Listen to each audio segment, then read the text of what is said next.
Makibigan si Snooki.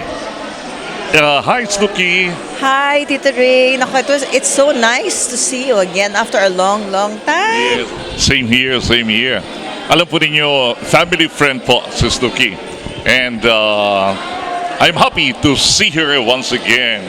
Thank you, Tita Ray. And the feeling is mutual. Anong pinagkakaabalahan mo ngayon, Snooki? Tita Ray, thank God po. Pasensya na, Tita Ray. Ako ng Tita Ray. You're so Okay young. yan.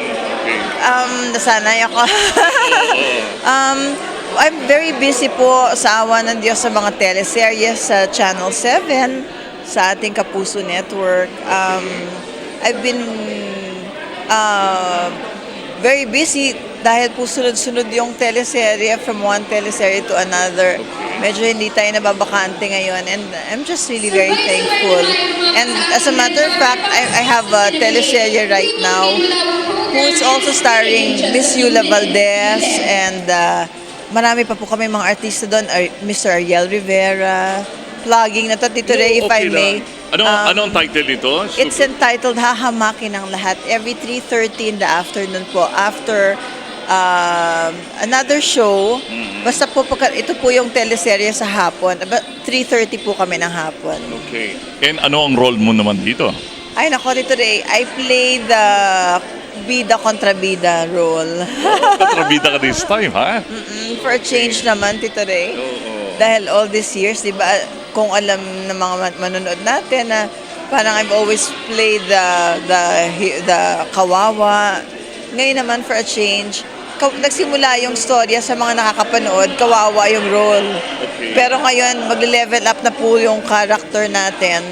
Level up talaga yan, no?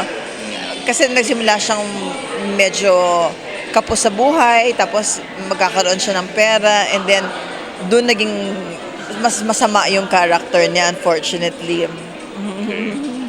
Sige, once again mga kaibigan, tuwan-tuwa ho po ako sapagkat nakita ko po sa Snooki and na-miss po namin very much ang kanyang mother who is very close to the family po. More power to you, Snooki, and wish you good luck.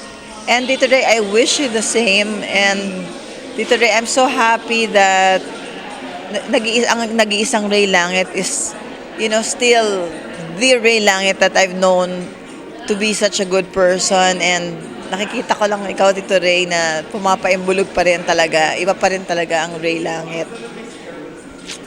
Thank you for having me. Thank you for having me. But one of these days, Snooki, feature ka namin ni J.R. Langit, my co-anchor, father and son. Yes, hi JR. Yes. Feature ka namin rin sa aming Kasanggabaw Langit, program. Ay, nako, please, Tito Ray. And I hope we can talk about my advocacies then. I mean, in your show. Yes. Thank you. Sige, please.